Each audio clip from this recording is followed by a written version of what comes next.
ഇത് മാസ് മോട്ടോഴ്സിൽ നിന്നാണ് നമ്മൾ ഹീറോൻ്റെ CD ഡീലക്സ് ആക്സിഡൻറ്റ് വർക്കുമായിട്ട് ബന്ധപ്പെട്ട് വന്നതാണ്. ആക്സിഡൻറ്റ് വർക്ക് പറയുമ്പോൾ ഫ്രണ്ട് ഫോർക്കൊക്കെ വണ്ടി ഇടിച്ച് ബെൻഡായിരുന്നു. അപ്പോൾ ആക്സിഡൻറ്റ് വർക്ക് കംപ്ലീറ്റ് ചെയ്തതിന് ശേഷം നമ്മൾ വണ്ടി ടെസ്റ്റ് ഡ്രൈവ് നടത്താനായിട്ട് വണ്ടി സ്റ്റാർട്ട് ചെയ്ത് കഴിഞ്ഞപ്പോൾ എഞ്ചിൻ്റെ സൈഡിൽ നിന്ന് നല്ലൊരു സൗണ്ട് വേരിയേഷൻ ചിലമ്പിൽ സൗണ്ട് കാണിക്കുന്നുണ്ടായിരുന്നു.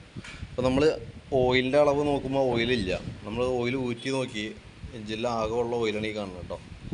സ്വാഭാവികമായിട്ടും ഈ രീതിയിലാണ് വണ്ടി ഓടിയേക്കണമെന്നുണ്ടെങ്കിൽ ഇപ്പോൾ ഇങ്ങനെയാണ് വണ്ടി വന്നപ്പോൾ ഉള്ള അവസ്ഥയാണിത് കേട്ടോ. അപ്പോൾ നമ്മളിപ്പോൾ വർക്ക് കംപ്ലീറ്റ് ചെയ്ത് ടെസ്റ്റ് ഡ്രൈവ് നടത്തുന്നതിനേക്കാൾ മുമ്പ് വണ്ടി സ്റ്റാർട്ട് ചെയ്യുമ്പോഴാണ് ഈ സൗണ്ട് ശ്രദ്ധയപ്പെടുന്നതും എഞ്ചിൻ ഓയിൽ ചെക്ക് ചെയ്യുന്നതും. അപ്പോൾ ഓയിലിൻ്റെ അവസ്ഥ ഇതാണ്.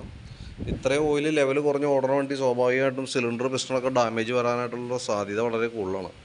വലിയ പഴക്കമില്ലാത്ത പുതിയ വണ്ടിയാണ്. ഓയിൽ ചേഞ്ച് കൃത്യമായിട്ടുള്ള സമയങ്ങളിൽ മാറ്റിയില്ല എന്നുണ്ടെങ്കിൽ ഉറപ്പായിട്ടും എഞ്ചിൻ സംബന്ധമായിട്ടുള്ള പ്രോബ്ലംസ് നമുക്ക് വരും. ഇത് BS6 മോഡൽ വണ്ടിയാണ്, ലേറ്റസ്റ്റ് മോഡൽ വണ്ടിയാണ്. പക്ഷേ ശ്രദ്ധക്കുറവിൽ വന്നേക്കണ കേസാണ്. അപ്പോൾ ഇത് നിലവിൽ നമ്മൾ ഓയിൽ മാറ്റി ഓയിൽ ഫില്ല് ചെയ്യുന്നുണ്ട്. എന്തായാലും മാറ്റാതെ നമ്മൾ കൊണ്ടുപോലും നടക്കില്ലല്ലോ. അപ്പോൾ നമുക്ക് ഇപ്പോൾ നിലവിൽ ഓയിലില്ലാതെ ഓടിയതുകൊണ്ട് തന്നെ സിലിണ്ടർ പിസ്റ്റൺ സ്ക്രാച്ച് വരാനുള്ള സാധ്യത വളരെ കൂടുതലാണ്. അപ്പോൾ നമ്മൾ ഓയിൽ ഫില്ല് ചെയ്തിട്ട് വണ്ടി സ്റ്റാർട്ട് ചെയ്യുന്ന സമയത്ത് ഒരു പക്ഷേ പുക വരാനുള്ള സാധ്യതയുണ്ട്. കാരണം സ്ക്രാച്ച് ഉള്ള സ്ഥിതിക്ക് സ്വാഭാവികമായിട്ടും പുക വരാനുള്ള സാധ്യത വളരെ കൂടുതലാണ്. പുക ഇല്ലെങ്കിൽ പോലും നമ്മൾ ശ്രദ്ധിക്കേണ്ട കേസ് എന്ന് വെച്ചാൽ ആദ്യത്തെ ഒരു മാസം അല്ലെങ്കിൽ ഒരു 1000 കിലോമീറ്റർ ഓടി കഴിയുമ്പോൾ വണ്ടിയുടെ എഞ്ചിൻ ഓയിലിൻ്റെ ലെവൽ കൃത്യമായിട്ട് ചെക്ക് ചെയ്യുക. കുറഞ്ഞു പോകണമെങ്കിൽ എത്രയും പെട്ടെന്ന് പരിഹരിച്ച് വിട്ടില്ല എന്നുണ്ടെങ്കിൽ അത് എഞ്ചിൻ മേജർ കംപ്ലയിൻറ്റിലേക്ക് പോകും കേട്ടോ. അത് പ്രത്യേകം ശ്രദ്ധിച്ചോണം, വളരെ ഗൗരവത്തിലെടുത്തത് ശ്രദ്ധിക്കണം.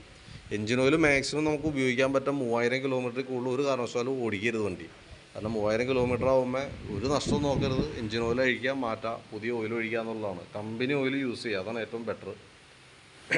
അപ്പോൾ ഇങ്ങനൊരു സംഭവം ഉണ്ട് വണ്ടിക്ക്, പ്രത്യേകം ശ്രദ്ധിച്ചോണം. കാരണം അതല്ലാന്നുണ്ടെങ്കിൽ നമ്മുടെ എഞ്ചിൻ ഈ പറഞ്ഞ രീതികളെ മേജർ കംപ്ലയിൻറ്റിലേക്ക് പോകും. ഒരുപാട് പൈസ ആ വഴിക്ക് നഷ്ടപ്പെടും കേട്ടോ.